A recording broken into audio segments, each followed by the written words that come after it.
El filósofo austriaco Karl Popper es una de las figuras más importantes de la teoría de la ciencia del siglo XX.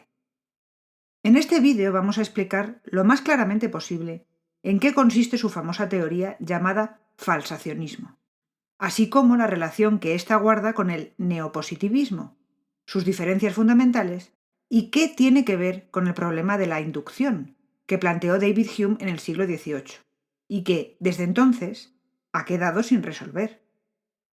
En primer lugar, recordemos cuál era el problema que hay en la inducción, ya planteado por Hume, y que le permitió criticar la metafísica, la ética y también las ciencias empíricas, en el sentido de que sus conclusiones no son necesarias, sino probables. La base de la crítica está en que todos estos conocimientos están formulados en proposiciones sintéticas, es decir, en el caso de Hume, que son a posteriori, que hay que esperar para saber que se han cumplido y hasta entonces solo son probables. El propio principio de inducción es probable, pues de una serie de particulares se llega a una conclusión universal. Y esto tiene un margen de error, ya que podría haber un caso particular distinto a los ya observados. Por tanto, el principio de inducción es probable. Esto es lo que convierte a Hume en un escéptico. Ya sabes, el sol saldrá mañana, probablemente. Vamos a ver que Popper, precisamente partiendo de que lo que dice Hume es correcto, quiere hacer una propuesta que le permita no ser escéptico. Popper también critica como probable el principio de inducción. Pero la ciencia sigue siendo inductivista, aduciendo que, aunque las inferencias inductivas no sean estrictamente válidas, sí pueden alcanzar un cierto grado de seguridad o de probabilidad, una probabilidad a veces más alta y a veces más baja. La filosofía neopositivista, contemporánea con Popper, la del Círculo de Viena con Carnap, Hempel y el primer Wittgenstein, acepta este inductivismo. Popper coincide con los neopositivistas en una serie de puntos, pero no en este. ¿En qué puntos coincide? En primer lugar, en que, para que un conocimiento sea científico, tiene que ser válido y verdadero.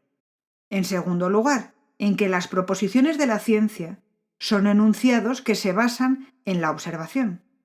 En tercer lugar, en que no puede haber un conocimiento objetivo fuera del lenguaje. Y, en cuarto lugar, en que las ciencias formales son tautológicas o necesarias y las ciencias empíricas tienen un grado de error. Pero lo fundamental para Popper es que él, a diferencia de los neopositivistas, no cree que la inducción sea la única vía con la que podamos proceder. Por esta razón es por la que su pensamiento se ha llamado racionalismo crítico. ¿Por qué racionalismo? Porque igual que los filósofos racionalistas del siglo XVII, Popper cree que la mente humana es capaz de conocer verdades que serán el punto de partida para construir teorías de carácter necesario, es decir, deductivo. El propio Popper en su libro La lógica de la investigación científica lo aclara. La teoría que desarrollaremos en las páginas que siguen se opone directamente a todos los intentos de apoyarse en las ideas de una lógica inductiva. Podría describírsela como la teoría del método deductivo de contrastar, o como la opinión de que una hipótesis solo puede contrastarse empíricamente y únicamente después de que haya sido formulada. ¿Por qué es crítico su racionalismo? Porque critica el criterio de demarcación que usaban los neopositivistas para poder dilucidar cuándo una teoría es metafísica o, por el contrario, es científica. Este criterio, aceptado por Carnap y el Círculo de Viena, lo da Wittgenstein. Una proposición para ser científica tiene que tener significado. Todas sus palabras tienen que tenerlo y todas las palabras que aparecen en ella se tienen que ensamblar de manera adecuada. En el Tractatus, en la proposición 6.5.3, dice: el método correcto de la filosofía es este. Cuando alguien quiere decir algo de carácter metafísico, hay que demostrarle que no ha dado significado a ciertos signos de sus proposiciones. ¿Qué propone Popper? ¿Cuál debe ser el criterio de demarcación que nos permita saber cuándo una teoría es de carácter metafísico o, por el contrario, científico? Las teorías nunca son verificables empíricamente según Popper. Es al revés. Lo que pueden ser es refutadas empíricamente. Es decir, con la inducción, cada caso que confirma no es suficiente para verificar, puesto que no nos permite salir de la verdad probable. Tenemos que seguir esperando otro caso, y otro, y otro. Sin embargo, si le damos la vuelta al asunto, si salimos de la verdad probable, el primer caso que empíricamente refuta una teoría se la carga de verdad. La teoría ha sido refutada, no probablemente, sino definitivamente. Así que la tranquilidad de espíritu que busca Popper no se la da la inducción, sino que una teoría pueda ser refutada. De lo único que podemos estar seguros es de que una teoría se equivocó, del error. Por esto propone tomar como criterio de demarcación precisamente eso, el error. Una teoría es científica cuando, siendo falsable, no ha podido ser falsada, nos dice en su lógica de la investigación científica. Popper lo que pretende es separar el conocimiento científico del que no lo es. No como dice Wittgenstein, a través de que las proposiciones tengan siempre significado, sino a través de que las hipótesis puedan ser refutadas o falsadas. Centrarse en la falsación y los mecanismos que establece en ella permite a Popper dejar atrás la inducción y centrarse en la deducción, que da siempre mucha más tranquilidad porque proporciona seguridades. Así, Popper pretende establecer los mecanismos lógicos, los deducibles, que le permitirán determinar con total seguridad si una teoría es científica, o sea, falsable, o no lo es. Y tras haber determinado estos criterios, procederá a aplicárselos a múltiples teorías en boga en su época para decirnos si son científicas, como sus autores alegan, o no lo son, porque al no ser falsables, son y serán siempre meras especulaciones. Por lo tanto, el punto de partida de Popper es: una teoría debe poder ser refutada, si no, no es científica. Por ejemplo, la proposición «mañana lloverá o no lloverá» no se puede refutar, ya que uno de los dos términos de la disyunción sucederá. Pero la proposición «mañana lloverá» sí lo puede ser, depende de que llueva o no al día siguiente. Este es el ejemplo más simple que pone el propio Popper para que se le entienda, pero el método que él desarrolla para distinguir las teorías refutables de las que no son refutables es mucho más complicado. En su libro La lógica de la investigación científica explica el método de contrastar críticamente y escoger las teorías. Veamos. Nos dice que una vez presentada de manera provisional una nueva idea, ya sea anticipación, hipótesis o sistema teórico, se sacan de ella conclusiones por medio de una deducción y después éstas se comparan entre sí. Para contrastar, establece 4 procedimientos. 1. Se comparan entre sí las conclusiones. Así contrastaremos la coherencia interna del sistema. 2. Se analiza la forma lógica de dicha teoría para ver si es empírica o científica o tautológica. 3.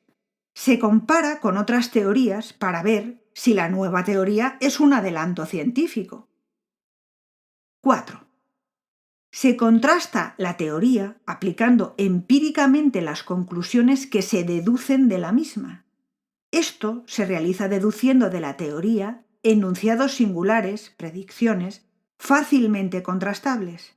Se elige entre los enunciados los que no sean deducibles de la teoría que está en vigor y, en particular, los que están en contradicción con ella. Después, se decide qué enunciados son aceptables o verificados. Así, la teoría habrá pasado con éxito las contrastaciones, al menos de momento. Pero si las conclusiones han sido falsadas, entonces la teoría es falsa. Mientras la teoría resiste las contrastaciones, podemos decir que está corroborada por la experiencia. Lo que él pretende poner de manifiesto es que en todo el proceso no hay inducción. El proceso es totalmente deductivo. Popper considera que con su criterio de demarcación para concluir cuándo una teoría es metafísica o científica, se evita el problema de la inducción. El criterio de demarcación propuesto nos conduce a una solución del problema de Hume de la inducción, o sea, el problema de la validez de las leyes naturales. Su raíz se encuentra en la aparente contradicción existente entre lo que podría llamarse la tesis fundamental del empirismo, la de que sólo la experiencia puede decidir acerca de la verdad o falsedad de los enunciados científicos, y la inadmisibilidad de los razonamientos inductivos, de la que se dio cuenta Hume. Esta contradicción surge únicamente si se supone que todos los enunciados científico-empíricos han de ser decidibles de modo concluyente, esto es, que, en principio, tanto su verificación como su falsación han de ser posibles. Si renunciamos a esta exigencia y admitimos como enunciados empíricos también los que sean decidibles en un solo sentido, decidibles unilateralmente, o más en particular, falsables, y puedan ser contrastados mediante ensayos sistemáticos de falsación, desaparece la contradicción. El método de falsación no presupone la inferencia inductiva, sino únicamente las transformaciones tautológicas de la lógica deductiva, cuya validez no se pone en tela de juicio. El trabajo de Popper ha tenido un gran impacto, aunque también desde el mismo momento de su aparición recibió críticas bien fundamentadas.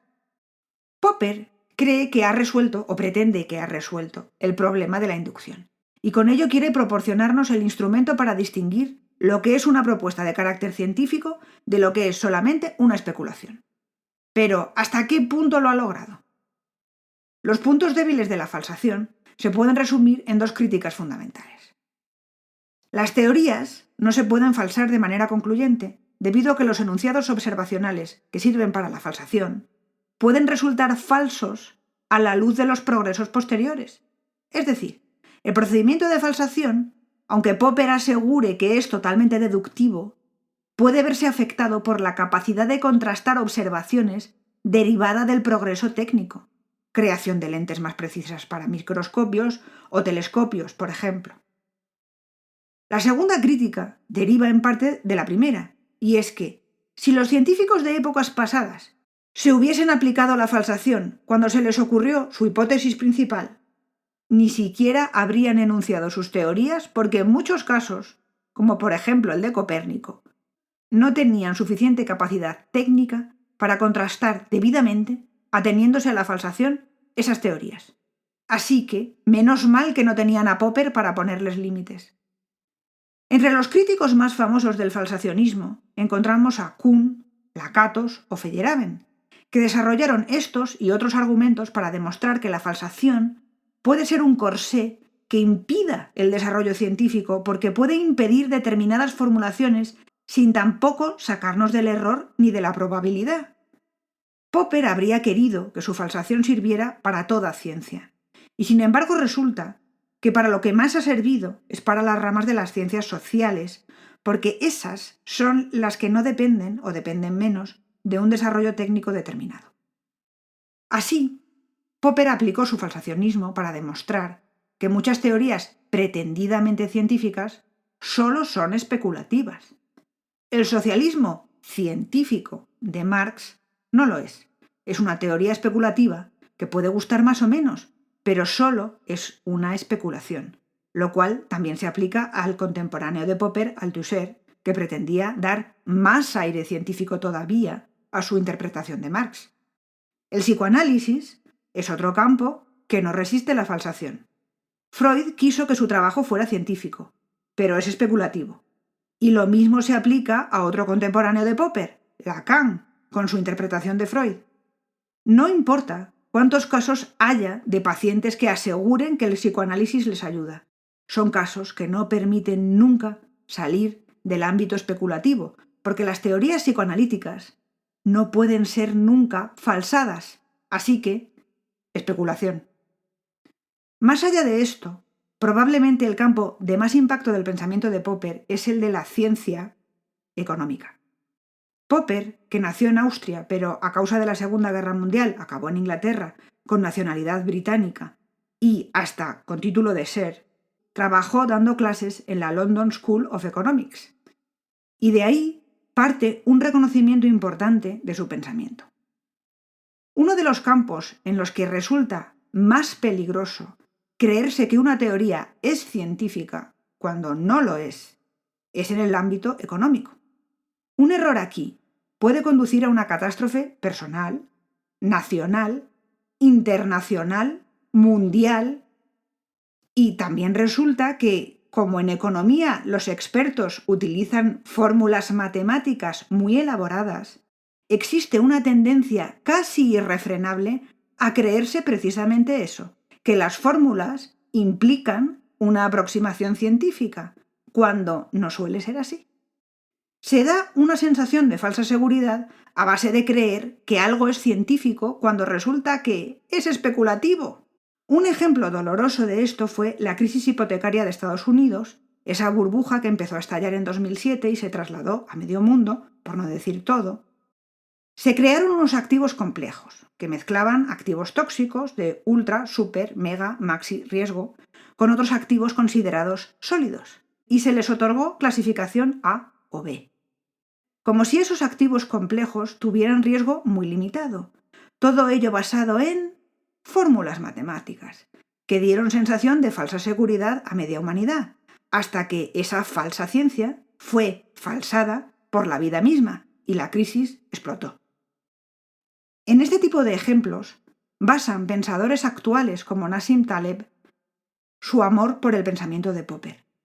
El valor en este ámbito de centrarse en cómo falsar o refutar lo que se nos presenta como seguro, en centrarse en si lo que se presenta como científico es de hecho falsable o solo es una especulación, es incalculable.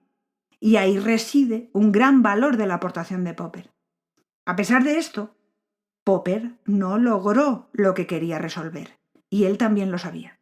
Su racionalismo crítico tiene más éxito en el lado de la crítica, el de no te dejes de centrar en la posibilidad de que estés equivocado, que en el del racionalismo, el de vamos a agarrarnos de alguna forma al método deductivo para superar el problema de la inducción.